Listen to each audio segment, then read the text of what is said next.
Hey guys, how's it going? So I am in a completely different part of my flat today because I want to talk about something a bit more personal. Usually I talk about facts and figures because I'm a personal finance channel, right?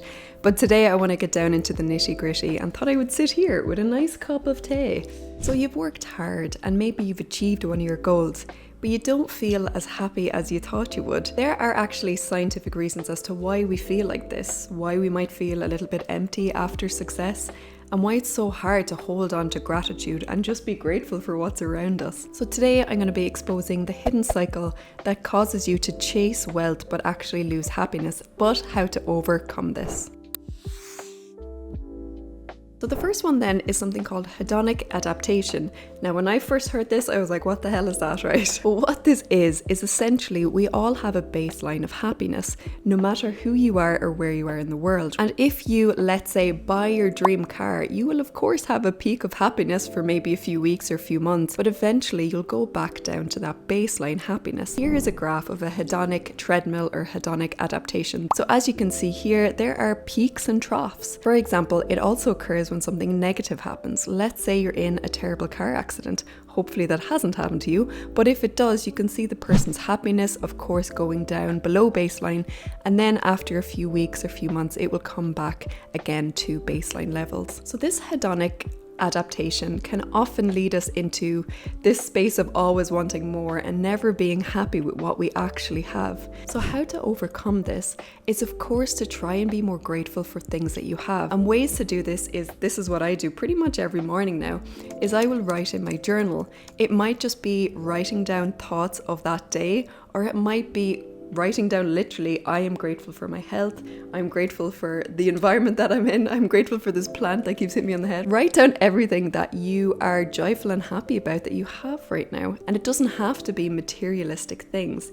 When you change your frame of mind into being grateful for other things that aren't materialistic, such as your health, such as your friendships, relationships, things like that, you will start to focus more on learning, experience, rather than just materialistic items. It's also really important to practice mindfulness. So if you try and be a little bit more present in the day, let's say the next time you go for a walk, maybe don't listen to any music, don't talk to your friends, get off your phone, right? And just literally absorb what's around you. Once you're a bit more present, you will start to naturally feel more grateful, and you don't have to consciously have to think about it, you will just feel it in your bones. And there are actually ways to increase your baseline level of happiness too, which is super interesting. I'll leave a link to the psychology website that I read this on, okay, if you want to do this exercise yourself. I did it yesterday and it kind of blew my mind, because sometimes we're just like unaware of what's making us a little bit unhappy, even if it's like just a small percentage that's bringing us down. If you just start to write down these things and give it a number out of 10, you will bring it into the forefront of your mind, and then you can start to change how you feel about these things. So the second thing I want to talk about is social comparison.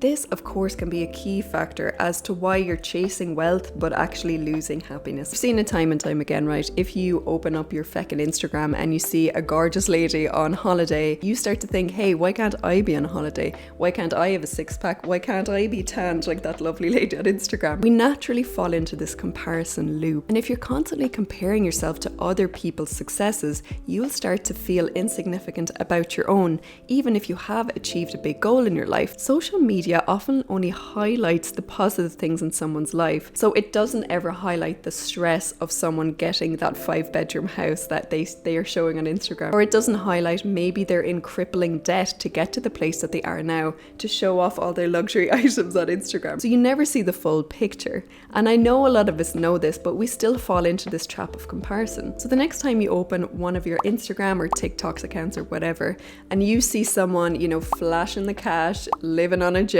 living the life, you really do have to pause and stop, because not everyone's life is going to be an array of sunshine every single day. Life is full of good times and bad times, and that's just what it is. Everyone will go through this, and everyone will go through some sort of hardship. And if someone is only just posting positive things about their life and you're comparing your life to that, it's not a true picture, and you're not comparing apples with apples, right? So step back and honestly just try and focus on your goals rather than looking over the fence and seeing what your neighbor is doing. Other ways to overcome overcome this is actually to limit the amount of time that you spend on your phone. There are apps that can do this for free. I recently downloaded one, and I can't go on any social media from 10 o'clock to 7 a.m. And you might be thinking, Jodie, aren't you asleep in that time? But yes, I usually go to bed around 11. But what I realized I was doing is I was going on Instagram or something from 10 o'clock to 11, sometimes 12 o'clock. And I would either have less sleep because I'm just going into this loop of like shorts or TikToks or whatever, which is so detrimental. So now I've put this block on, and actually I've been sleeping much better.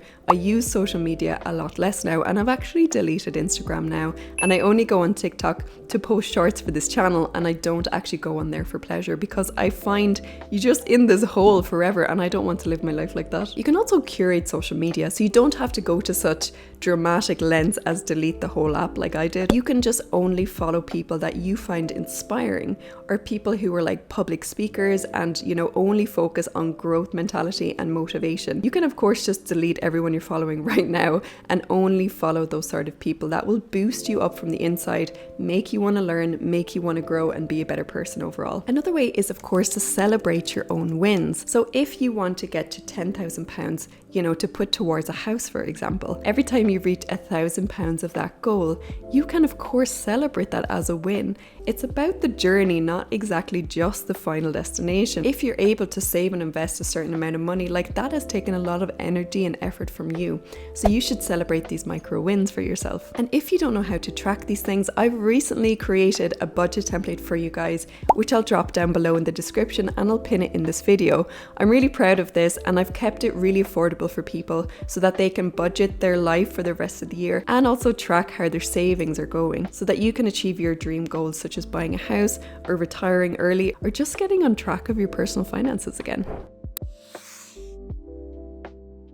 So the third thing I want to chat about is cultural and material possessions. We often fall into this societal need of wanting more the whole time. And society often equates, you know, materialistic items to true wealth and true progress in your life.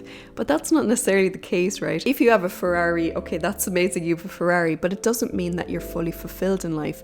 It doesn't mean that you don't have debt, and it doesn't mean that you have strong relationships around you building you up. So it's not all about materialism. And we often have to get out of this never-ending cycle of wanting more. You really have to understand about internal fulfillment. What are your values that make you happy? What are the ethics that you live by? If you define your own success and not just jump on the bandwagon of everyone else, you will feel a lot more happy and more fulfilled within yourself. Another way to overcome this is minimalism and intentional spending. And when I say intentional spending, it's not just buying stuff because we want them, even though we've got loads of items of that thing. For example, another hoodie, another jumper, another pair of shoes, right? If you just buy things that actually add value to your life rather than being a status symbol, you will of course be more happy at your core. It's okay to want to strive for more for yourself, to want to be successful and grow wealth, of course. But if you feel like you're relying on those things to bring you happiness, or that you feel like a little bit empty after achieving certain things, you do have to strip things back and understand, are you looking after your health? Are you looking after your mental health, your well-being? Are you putting too many hours into work or side hustles like this, you know? Because once you start to look after your head, your happiness is more likely to grow. If you start to ignore things like ignore your bank account, ignore your debt, you'll start to feel more stressed out inside. And also other things, if you try and ignore your anxiety, it will often cause a big flare-up of anxiety. And same with low mood and depression. I'll pop 2 videos up here which will help you guys on your money and well-being journey. I hope this video was helpful. I tend to post 2 videos a week. If you guys have any video ideas, pop them down below and I will shout out you guys and do a video on that topic. So thanks guys for listening. I hope it was helpful and that you liked sitting with me on the couch here, and I'll talk to you soon. Bye guys.